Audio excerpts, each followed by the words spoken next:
Hello YouTube! Well, the news has certainly gotten interesting these past few days, and not for a good reason. Unless you're living under a rock, I'm sure that you've heard of the controversy surrounding the purported leaked emails from Hunter Biden detailing how his father, current Democrat candidate for U.S. Senate, his words not mine. My name's Joe Biden. I'm a Democratic candidate for the United States Senate. I'm running as a proud Democrat for the Senate. Lied about dealings with a company in Ukraine. This video isn't about that topic though. No. This video takes its launching point from the censorship that social media engaged in trying to suppress the story. Apparently neither Jack nor Zuck have heard of the Streisand effect, because in trying to censor the story they've only expanded knowledge of it, and earned an invitation to talk before Congress. Fun times. But really, this video isn't even about that. As I said, that's just the launching point. What I want to talk about is censorship in general, and why censorship is always a bad idea. There's a reason that when you read history, it's the oppressive tyrants who censor opposition. The freer people are to speak, the freer the society is as a whole. During my lifetime, I've slowly witnessed the foundations of individual liberty be corroded into nothingness, beginning in public school. There's a reason the First Amendment is the First Amendment. And there's also a reason that the Constitution is rarely, if ever, taught in schools anymore. You can't be upset about losing rights you didn't know you had.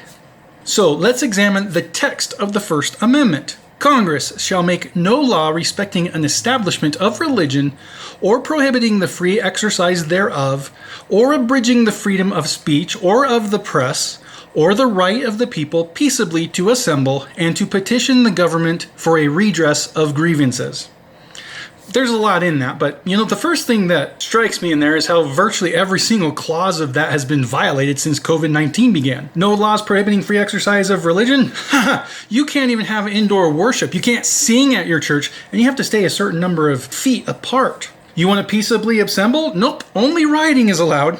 You want to petition the government for a redress of grievances? Too bad, you have to wait until after no one will ever die from COVID again in the future before they'll open up that door for you. You want to speak against the mainstream narrative by quoting the World Health Organization's own views it used to hold? Nope, you'll get censored on social media if you try that. Now granted, social media is not Congress, but it is the public square. Personally, I think all monopolistic corporations that control the public square need to be broken up, and the public square should be treated as a public utility. But that's an argument for a different video. The point is that while what YouTube, Twitter, and Facebook censor is not technically a violation of the First Amendment, it is a violation of the concept of free speech. Why is it that our founders were so adamant about the freedom of individuals?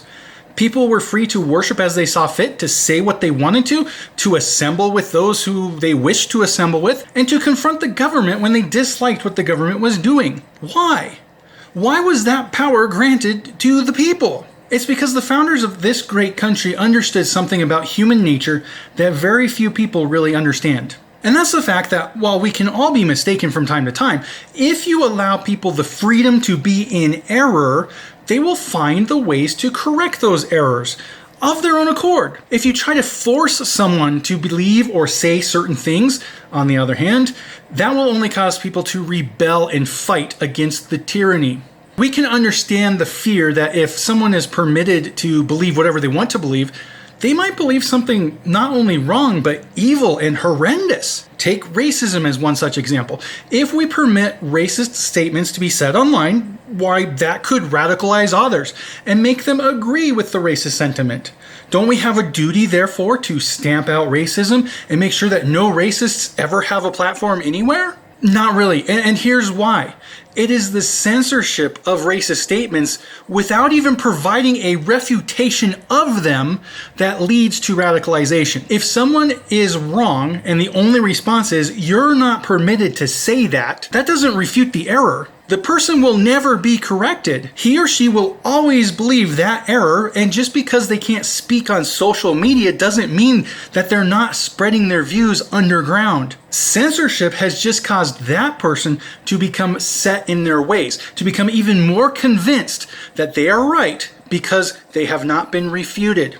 Indeed, they will conclude that they have not been refuted because they cannot be refuted. And others looking on will come to that exact same conclusion. But if we allow someone to speak freely, it is possible they will convert others to their cause. What if someone is extra persuasive, a good orator, someone like Hitler was? Except Hitler had to impose censorship on Germany. So that's not really a good example. How good was he at oration if he had to censor the opposing view? No, if you want to combat error, the only way to do so is to present the truth. You provide a counter argument. The vast majority of people want to believe the truth, and the vast majority of people can understand when they hear the truth. The truth is attractive because truth satisfies our intellect. Cognitive dissonance, which is when you hold two contradictory views at the same time, is psychologically unpleasant. It is painful for your brain. But there is no such problem when you hold to something that is true. This is what people want. They do not want to believe lies. They want to believe what is true. This is why our founders knew that permitting complete freedom of speech would result in the embetterment of all Americans. No one is perfect, but when people have the ability to respond to error, eventually the truth will prevail. And if you are concerned that a view that you hold to will be criticized, then you should take warning that maybe what you're really concerned about is that something you want to be true, you know isn't. And it won't be able to stand up against opposition. If your only recourse is to deny the opposition the right to speak, then that is proof beyond all doubt that you know you believe something for no good reason. And probably it's because deep inside you know it's false. As for me, I trust in the ability of the public as a whole to get it right. It's like that old experiment that Francis Galton did in 1906. He was at a county fair, and there was a contest to guess the weight of an ox. Galton averaged the guesses of 787 people and found the average was only off by 1 pound. This concept is known as the wisdom of crowds, and it's something that is fundamental to the way humans think. There will always be outliers on the extreme ends of any particular subject, but the average tends towards the correct answer. But this only works if every single person's point of view is permitted. If you push your thumb down on the scale by discarding some points of view, the average will not be in the correct spot. This gives us yet another reason to seek freedom of speech above all else. Not only does censorship actually inflame erroneous thinking, but not censoring it will allow the average viewpoint to actually be the correct viewpoint. This is why, even though social media does not violate the letter of the law, Section 230 debates notwithstanding, it violates the spirit of the Constitution, and it violates common sense to permit an unelected and completely unregulated on this topic for-profit corporation to determine what you can say and not say in the public arena. It's just absurd for anyone to allow their freedoms to be curtailed in such a manner. And Americans as a whole need to realize that only when we fight for our right to speak our minds in the public square will the truth prevail. And truth is attractive. I hope I've given you something to think about. If I have, please like, subscribe, and share this video. I'd also like to hear from you, so leave a comment with your own views below. I don't censor anyone, although I can't say the same thing for YouTube. Agree or not, however, I want to hear from you. And as always, have a wonderful day. Peace out.